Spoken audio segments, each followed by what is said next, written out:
In the world of marketing, we've seen everything predicted from the death of Facebook to all of us wearing Apple Vision Pros while we scroll through TikTok and like run into the middle of traffic and get run over. What's happening in marketing? What are the actual trends? You're busy, you're running a business, you don't have time to keep up with all this crap. That's why my co-founder Austin and I have finally put it together. These are the top 7 things. Ignore all the noise. These are the top 7 marketing trends that you've got to be aware of as a business owner in 2024 if you want your marketing campaigns to continue to crush. Number 1, creative matters, followers don't. I know this is going to be bad news for a lot of people. We love followers. Sure. Do we love the vanity that followers make us feel good? Like the number looks good. Yeah, I mean, the reality is a lot of people use followers or page likes or whatever that number is for your business for almost like a validation metric, where other people see it and, okay, it's over a certain number, and so now we trust them for some reason. That's right. And that's great, and I think that's still fair. If they get to your page and they see that, validation is obviously helpful. However, it doesn't really make a difference for the algorithm these days. It makes almost no difference for almost any algorithm today. We've completely shifted away from a follower-based algorithm to an interest-based algorithm. The follower-based algorithm was, I'm friends with Austin, so when Austin posts something on Instagram, it's likely to show up in my feed. Or I follow my favorite taco shop here in town, and when they post something, it's likely to show up in my feed. That's a follower-based algorithm. Interest-based algorithm is these platforms have learned that I like tacos. And so any taco-related content across the country, they're going to show me. What this means is that it does not really matter anymore how many followers you have, because each piece of content has the exact same chance to do really, really well and reach a bunch of people, or flop and get 200 views. And you as a business owner have to consider only one thing when you're thinking about making content in 2024. Retention rate on videos. How long is somebody watching each video that you make? That means if you make anything that you don't think is good, or that the viewer's not going to think is good, it's not going to get any reach. So you might as well just leave it alone. Focus on making the best piece of content possible and go from there. Yeah, and I think a lot of people already know this. You start to like a whole bunch of videos about puppies, and sure enough, in 2 weeks, your feed is filled with nothing but puppies. I made the mistake about 6 months ago. I had a good friend who competed in a bodybuilding contest, and I was over here liking all of his posts. But before I knew it, 7 days later, what do you know? It's just a whole bunch of beefcakes on my feed. What do you do then? Central? Yeah, just constantly. And I had to go back to liking puppies and other agency content and stuff like that, so I could clean it up a little bit. Yeah, it got out of control. My body's a temple. That's right. Well, there surely was. I mean, God, it's tough, but it's a good point. It's a good point. So the thing is like, figure out what interesting thing your company does, and then how can you make content around that specifically? Because if you make interesting content that is an interest graphic for people, they'll see it. Yeah, and I think you said it best multiple times. Really, your business needs to become its own little micro media entertainment agency in a way. You need to be making content about your products, your services. Where do they come from? How are they made? What makes them unique? How are they distributed? All of these things people will care about, and people find it interesting. It's sort of a unique thing recently that people are wanting to sort of peep into your business to kind of get a more detailed look on the inside. Yeah. Marketing trend number 2. Your content that we're talking about here has got to reflect your company values. I got a stat. According to Consumer Goods, 82% of shoppers feel like a consumer's brand's values need to align with their own.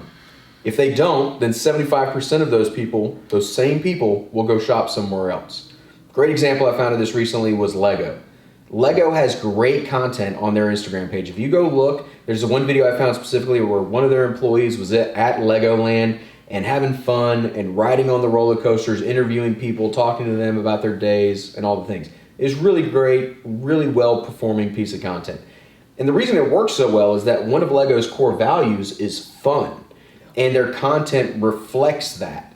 And, one of Hy-Vee Marketing's core values is fun. That's why we make weird content sometimes, like Austin forced me to eat chicken wings and I almost died. Apparently that was fun. I don't know. But that content it was fun for you. Yeah, good. It was a attempt at having fun. I guess we could say that. Sure. I don't know. Do you feel like you like what do you feel like when you see a piece of content from somebody and you just very clearly see immediately like this is not who they are. They're full of it. Yeah, well, I'll tell you who does it well, and in my opinion, one of the best ones out there is Red Bull. Their whole scenario, their whole story is Red Bull gives you wings. It's a very energetic brand. It's one of those brands where they want to showcase people doing the most and doing things that people maybe never thought possible before. Obviously, people never thought having wings was possible before. And so, I remember being in college and sitting in front of a TV for, 6-7 hours straight, watching a guy rise to the, edge of the atmosphere in a hot air balloon and then jump out. And I don't even think he deployed a parachute. I think he was caught in a net or something crazy. And, it's these otherworldly examples of them going out and kind of putting their money where their mouth is. They probably had a guy holding a Red Bull can in that video, but at no point did the guy halfway up to the atmosphere say, "Oh, make sure you buy Red Bull. Make sure you buy Red Bull. The reason I can do this is because I drank Red Bull this morning." They didn't really even need to do that because they saw the brand on the guy's shirt and they knew, obviously this guy's got wings if he's going to the edge of the atmosphere in a hot air balloon and is just going to jump out. Yeah. No. Does your content reflect your company values? Like that is a huge thing. It's got to be authentic. The buzzword is authenticity. Right. And it's such I hate that word. I really hate that phrasing. But if you want to feel authentic, make the content reflect who you actually are. All right, trend number 3. The user-generated content bubble is going to continue to grow, but we don't think it's going to pop in 2024. So can you explain to everybody what is user-generated content? Yeah, so user-generated content is going to feel more organic than something you shoot in a studio. So it's going to be something, ideally, where your customer or someone you service is actually the one on screen talking about the product. And it's almost as if they're doing a review on camera. And so it's going to feel less produced, more natural, and a lot of times that performs best on ad platforms as well as organically. Yeah, it's like an organic recommendation. We've seen stats that 90+% of people trust word of mouth advertising more than any other form of advertising. And what UGC content does is it triggers that social, DNA that all humans have, that we trust people that look and act like us. And so when Austin comes to me and recommends music, I know music is a huge part of his persona, so I always go give that song a listen. Now it's a 50-50 shot whether the song is good or not, I'm gonna be honest, but the thing is I'm exposed to that song because of word of mouth. And what UGC does is it at scale capitalizes on word of mouth marketing. So it's not just one-to-one like this, it is one to as many as the algorithm wants to ship that stuff out to. And we've even seen people have success with taking user-generated content or doing some sort of production around user-generated content and then making that into an ad campaign, with a company like Hy-Vee Marketing, and that stuff performs like crazy. Yeah, there's been examples where we have put a video of a girl in her bathroom doing a TikTok dance with a specific product up against a highly produced video of someone in a studio, a well-known person. It was a Netflix personality in the example that I'm referencing. And when you went one-to-one on TikTok, in this particular example, when we were advertising those videos, the produced content flopped. It didn't even drive a 1x, but the other video that felt more organic, it felt more native to the platform, that one outperformed dramatically. And so really it's about testing, what's going to work where. The highly produced video did end up working well in other spots. It worked well on Instagram Reels, Facebook Reels, but in TikTok, it was not the right video for the platform. Yeah. And the thing with UGC as a bubble, from a marketing perspective, is that eventually people are going to catch on. They're going to start to realize that these are ads, and they will start to ignore them. We all remember when we used to click on those pictures that were on the right side of the home screen on a Facebook page, right? Those Facebook right-hand feed ads. Yep, the right column ads. And they crushed in the beginning because nobody knew what they were. They thought it was content. They thought it was something interesting to them. And then they eventually figured out that, oh no, this is actually just advertising. And you begin to ignore it. Humans want to ignore ads because they don't want to be sold to. And so eventually the bubble's going to burst. But in 2024, I think there's so many people out there that aren't in the marketing world like we are or like you are. So they're not thinking about it yet. So the faster you can jump on this trend and ride it while you can, the better off you'll be. And so talking about content, this brings us to trend number 4. We're going to see a massive rise in SEO on social media. A perfect example of this. I just moved to Cincinnati. My wife and I were looking for somewhere to go eat. We didn't want to get one of the big chain restaurants around town. So I just went on TikTok and I typed in best places to eat in Cincinnati. That is a very old school search term on Google. And now it's happening on TikTok. And I was presented with 8, 9, 10 different videos with 3-ish options per video. And we ended up picking one and it was great. And it was a local spot that I went back to Google because I'm a marketer and I was curious and looked for. Could not really find it. Had to do a lot of digging to find this restaurant from where I was. So companies that find a way to capitalize on the SEO-ness of TikTok. I mean, these younger generations, where is it at? 31% of consumers right now are using social media specifically, so your Facebook, your Instagram, your TikTok, as a search engine, which is just crazy.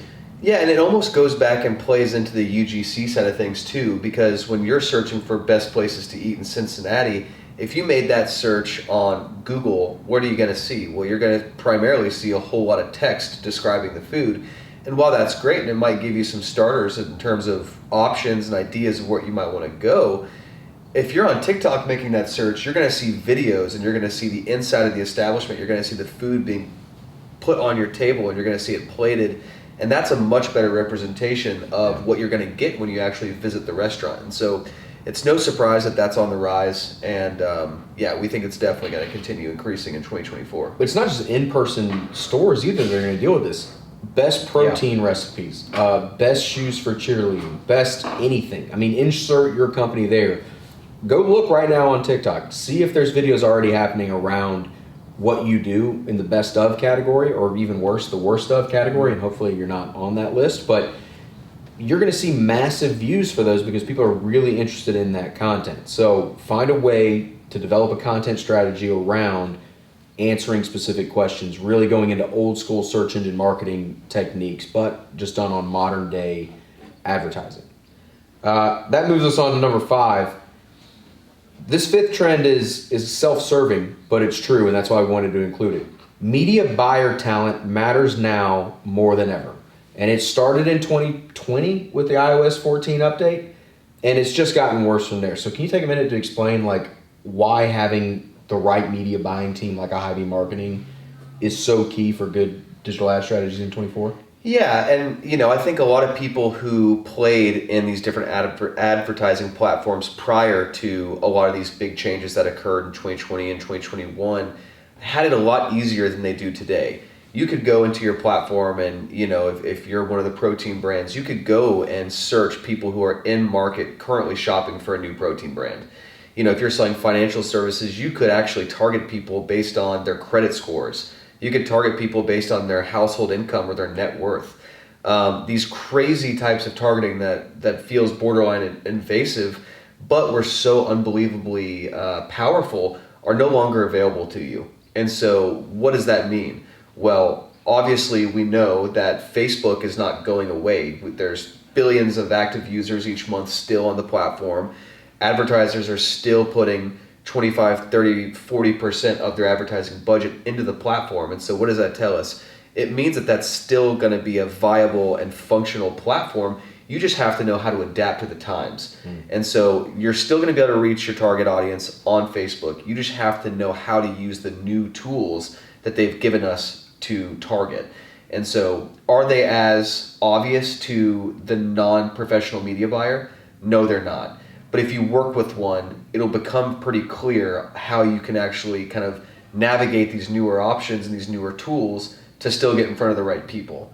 The other thing I would say is these platforms are opting you in more and more for these auto-toggled features, which sometimes work well for your business. If you're a bigger business, a more established business that's been around for years and years, these might work in your favor. But if you're the newer shop, the smaller business with the lower budget, it could actually make your ad look worse in the feed. So we need to make sure we're being exceptionally clear about which features we're leaving on, which features we're turning off. And that's one of the reasons why working with a media buyer is so helpful.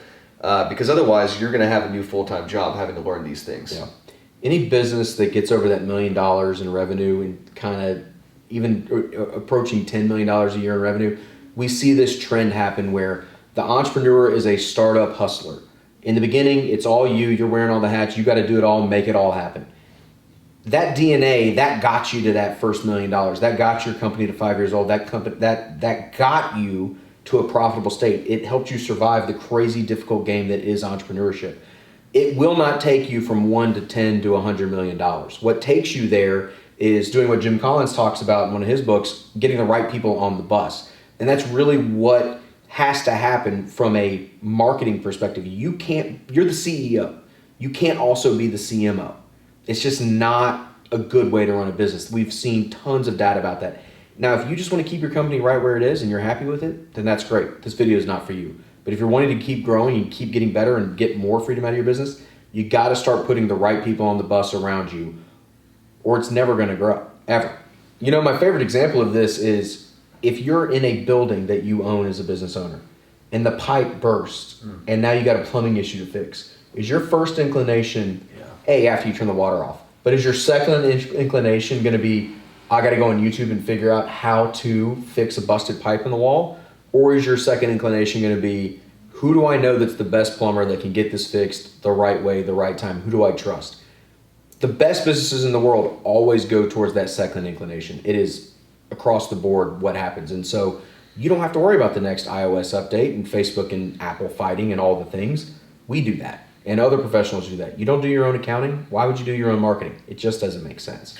Yeah, and when it comes to the plumbing example, you know, you don't want to be doing that repair yourself because 6 months down the line, you might have another burst of the line. And the same thing goes for your media buying.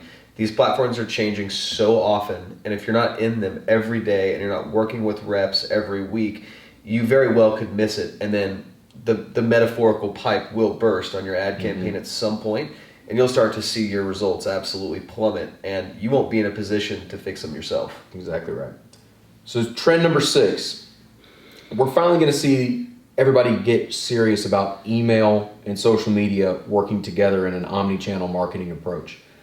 Right now, Congress just voted. They're trying to ban TikTok again. This flared up a couple years ago, but now it's back again. It's been approved. They have like 180 days to sell to an American-based company or whatever. Politics of that aside, the point is TikTok might not exist in 6 months. And people with massive followings on those platforms that rely on those platforms to drive revenue for their businesses are going to be up Schitt's Creek in about 4 seconds. And that's because they've not ever taken the time to pull the attention off the TikTok platform into their own real estate that they own. I mean, we call it real estate, but it's an email list. Email is the single greatest asset that any e-com business owner can have. I mean, what do you think about that?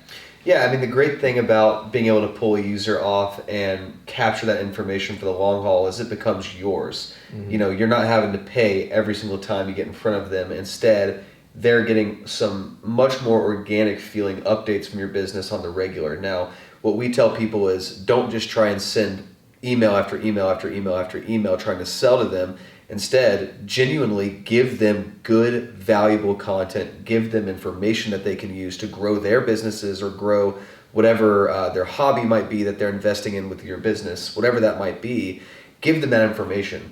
But the cool thing about the pairing between email and social is there's just such an easy, natural way to gather those information, to gather those emails through paid ads, and you can even directly integrate that into your email system. And so really, there's no manual work being done. The list is automatically growing, and automatically those users who opted in from your ad campaign are now seeing your emails. Yeah, I mean, and the older e-com business owners out there will remember Facebook 2014 was great. Organic reach on those platforms was insane. I'd have 10,000 followers, 9,000 of them would see every picture I put out. Well, today you're crushing it Facebook organically if 10% of your followers see what you put out. It's just organic reach is dead. And the only way you can really guarantee organic reach is to have a email list that you're constantly providing value to and not just trying to extract sales out of. So Right. if you take one thing out of this video for 2024, please build your own email list, build it way bigger than you think it should be, because no matter what happens to any of these other platforms, you'll be okay. And that takes us right to number 7, which is we buried the lead. I mean, it's been the freaking every headline everywhere is like AI is going to take over everything. And we think the trend is that AI is as a takeover is overblown. It's just not going to happen. What I see AI being is a tool that really talented people will be able to use to do their jobs even better than before. I liken it back to when the printing press was invented. There's literally a story of the people, there was a guy that saw the printing press invented, saw that it was going to put a bunch of monks who used to transcribe books by hand out of work and smashed it because he didn't want to put the monks out of a job. And it's like the same thing with AI. You're going to, unless you know how to use it as a tool for your business, like it's not going to ever replace humans. Right. And it really, at the end of the day, it should be helping you do your job better and faster. It should help you, get through creative blocks. It should help you write great briefs and kind of foundational pieces of copy that you can then go and edit to inject your brand voice into. The worst thing you can do is just fully rely on AI today to write everything for you, because you're going to end up with a very robotic, very mute sounding brand. Yeah, your brand, people connect with it not because of necessarily the information that comes out of it. It's like you connect with somebody because of the emotions that they are feeling while they're interacting with either That's right. you as the owner or the customer service team or the piece of content that you put out or the ads that you make. Without the emotion, we are just all robots, and it's Right. just AI hasn't figured out how to integrate that yet. And what AI really hasn't figured out how to do yet is be creative. And that's ultimately where the human element is. It's going to be really hard to replace, is like taking from nothing, combining multiple things, and unprompted coming up with a creative spark of genius. All of a sudden you have a new idea. And AI hasn't done that yet. That's where you as the business owner, that's where us as the marketing company, like we're not worried about AI taking us out, because Austin comes up with new creative strategies for our clients all the time. Yeah, AI may be able to manage those ads at some point, which we'll use as a tool to run more efficiently. That's right. But the creative strategy of it, the being able to hear your problems as a business owner, that's not something AI can do. And I don't see that happening ever, really.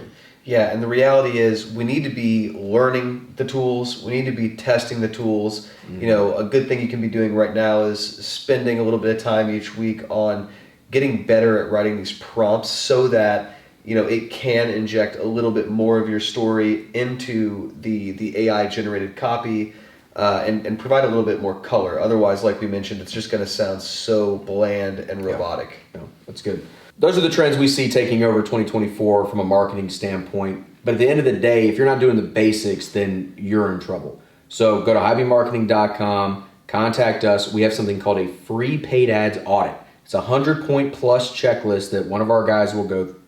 It's a 100-point plus checklist that one of our team members will go through with you, with your business, tell you what's doing well, what's doing okay, what you should stop doing altogether. And then you can either take that and fix those things yourself. You can take that to your agency and they can fix it, or you can talk to us about what it'd be like to work with us and we'll fix it for you. Go to highbeammarketing.com, get your free paid ad audit today. We'll see you next time.